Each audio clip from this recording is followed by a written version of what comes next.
ഹൈദരാബാദ് ചോയ്സിലേക്ക് എല്ലാ കൂട്ടുകാർക്കും സ്വാഗതം. ഇന്നത്തെ വീഡിയോയിൽ ഉണ്ടാക്കി കാണിക്കാൻ വേണ്ടി പോകുന്നത് നമ്മളുടെ പൊരിയുണ്ട അല്ലെന്നുണ്ടെങ്കിൽ നമ്മളുടെ മലരുണ്ട എന്ന് പറയുന്ന ഈ ലഡുവാണ്. കുട്ടികൾക്കൊക്കെ വളരെ ഇഷ്ടപ്പെടുന്ന ഒരു ഐറ്റമാണിത്. നമുക്ക് വളരെ പെട്ടെന്ന് ഈസിയായിട്ട് തന്നെ ഉണ്ടാക്കിയെടുക്കാം. അപ്പോൾ ഇതെങ്ങനെയാണ് ഉണ്ടാക്കുന്നത് നോക്കാം. അതിനായിട്ട് നമുക്ക് ഒരു ബൗൾ നിറച്ച് മലർ ആവശ്യമുണ്ട്. അതുപോലെ തന്നെ ഒരു ബൗള് ശർക്കര ആവശ്യമുണ്ട്. നമ്മൾ ഈ ശർക്കര എടുത്ത അതേ ബൗളിൽ നിന്ന് തന്നെയാണ് മലരെടുത്തിരിക്കുന്നത്. ഇനി കുറച്ച് ഡ്രൈ ഫ്രൂട്ട്സ് ആവശ്യമുണ്ട്, കുറച്ച് ഏലക്കാപ്പൊടി. ഇത്രയും സാധനങ്ങളാണ് നമുക്ക് ആവശ്യമുള്ളത്. ഒരുപാട് സാധനങ്ങളൊന്നും ആവശ്യമില്ല. നമ്മളൊരു തവ ഗ്യാസിലേക്ക് വെച്ച് കൊടുത്തു. അതിലേക്ക് നമ്മളെടുത്ത് വെച്ച നമ്മളുടെ ശർക്കര ചേർത്ത് കൊടുക്കാം. ഇനി അതിലേക്ക് കുറച്ച് വെള്ളം ഒഴിച്ചു കൊടുക്കാം. ഇനി നല്ലതുപോലെ ഇളക്കി കൊടുക്കണം. ഇത് ഉരുകി പരുവമായി കിട്ടാൻ വേണ്ടിയിട്ടാണ് നല്ലതുപോലെ ഇളക്കി കൊടുത്തുകൊണ്ടേയിരിക്കുക.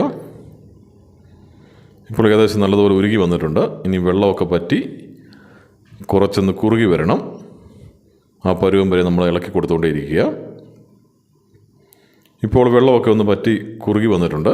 ഈ സമയം നമ്മൾ ചെയ്യേണ്ടത് പരുവമായോ എന്നറിയാൻ വേണ്ടിയിട്ട് ഒരു പാത്രത്തിൽ കുറച്ച് വെള്ളം എടുക്കുക. അതിനുശേഷം ഇതിൽ നിന്നും കുറച്ച് ആ വെള്ളത്തിലേക്ക് ഒഴിച്ചു കൊടുക്കുക. ഇനിയും ചെയ്യേണ്ടത് ഇത് കൈകൊണ്ട് നമ്മൾ വെള്ളത്തിനടിയിൽ നിന്നും ഇതുപോലെ തോണ്ടിയെടുക്കുക. ഇതുപോലെ നമ്മൾ എടുക്കുക. എടുത്തു കഴിയുമ്പോൾ ഇതുപോലെ കയ്യിൽ ഒട്ടിപ്പിടിക്കാതെ ഇതുപോലെ നമുക്ക് നല്ല രീതിയിൽ കിട്ടും. ഇതാണ് ഇതിൻ്റെ പരുവം. ഇനി നമുക്കിതിലേക്ക് ഏലക്കാപ്പൊടി ഇട്ട് കൊടുക്കാം. ഏലക്കാപ്പൊടി ചേർത്ത് ഒന്നുകൂടെ ഇളക്കി കൊടുക്കാം.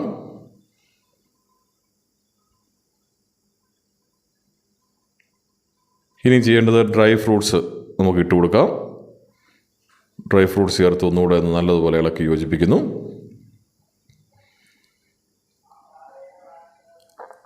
അതിന് ശേഷം നമ്മൾ നേരത്തെ എടുത്ത് വെച്ച് നമ്മളുടെ മലർ അല്ലെങ്കിൽ പൊരി എന്ന് പറയുന്നത് നമുക്കിതിലേക്ക് ഇട്ട് കൊടുക്കാം.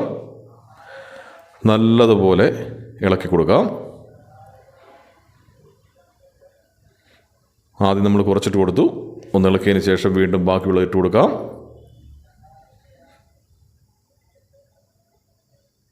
നല്ലതുപോലെ തന്നെ ഇളക്കി യോജിപ്പിച്ചുകൊണ്ടേയിരിക്കുക.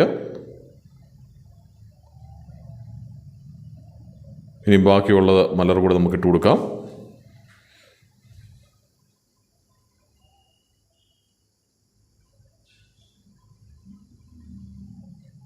ഇപ്പോൾ മൊത്തം നമ്മൾ ആദ്യം എടുത്ത് വെച്ച മലർ മൊത്തം നമ്മൾ ഇട്ട് കൊടുത്തു. ഇനിയും എല്ലാം കൂടെ നല്ലതുപോലെ ഒന്ന് യോജിപ്പിക്കണം.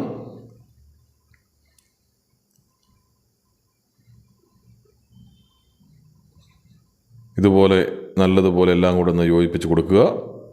അപ്പോൾ അതിൻ്റെ കളറൊക്കെ ഒന്ന് മാറി വന്നിട്ടുണ്ട്. ഇനിയും ചെയ്യേണ്ടത് നമ്മുടെ കയ്യിലേക്ക് കുറച്ച് വെള്ളം പുരട്ടി കൊടുക്കുക. കാരണം ഇത് അത്യാവശ്യം നല്ല ചൂടുണ്ട്. ആ ചൂട് പോകുന്നതിന് മുമ്പ് ആ ചൂടോടുകൂടി തന്നെ നമ്മളിത് ഉരുളകളാക്കി മാറ്റണം. കയ്യിൽ വെള്ളം പുരട്ടിയതിന് ശേഷം മാത്രം ഉരുട്ടി കൊടുക്കുക. കുട്ടികളാരും ചെയ്യരുത്, കാരണം നല്ല ചൂടുണ്ടാവും, കൈ പൊള്ളാൻ സാധ്യതയുണ്ട്. ഇതുപോലെ നമുക്ക് ഉരുട്ടിയെടുക്കണം.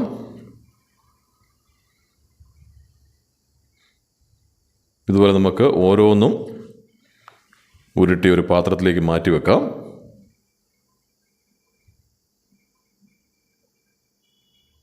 ചൂടോടെ ഉരുട്ടിയാൽ മാത്രമേ നമുക്ക് നല്ല ഉരുളയായിട്ട് കിട്ടുകയുള്ളൂ. തണുത്ത് കഴിഞ്ഞാൽ ഉരുട്ടാൻ പറ്റത്തില്ല. അപ്പോൾ നമ്മൾ എല്ലാം ഉരുട്ടി ഒരു പാത്രത്തിലേക്ക് മാറ്റിയിട്ടുണ്ട്.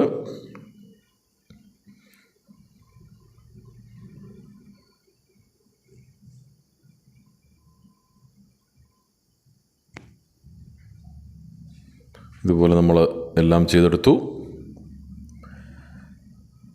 ഇനിയും ചെയ്യേണ്ടത് ഇതൊന്ന് നല്ലപോലെ തണുക്കാൻ വെക്കണം. ചൂട് പോയി തണുത്തതിന് ശേഷം നമുക്കൊരു സെർവിങ് പ്ലേറ്റിലേക്ക് മാറ്റാം. നല്ലതുപോലെ ചൂട് പോയി തണുത്ത് കഴിയുമ്പോൾ നമുക്ക് ഒരു കുപ്പിയിലിട്ട് അടച്ചു വെച്ച് കഴിഞ്ഞാൽ കുറേ നാൾ കേടുകൂടാതിരിക്കും. കുട്ടികൾക്കൊക്കെ 4 മണിക്ക് സ്കൂളിൽ നിന്ന് വരുമ്പോൾ കൊടുക്കാൻ പറ്റിയ നല്ലൊരു ഐറ്റമാണ്. എല്ലാവരും ഇതുപോലെ ഉണ്ടാക്കി നോക്കുക. വളരെ എളുപ്പത്തിൽ തന്നെ നമുക്ക് ഉണ്ടാക്കിയെടുക്കാം. വളരെ ടേസ്റ്റിയാണ്, എല്ലാവർക്കും ഇഷ്ടപ്പെടും.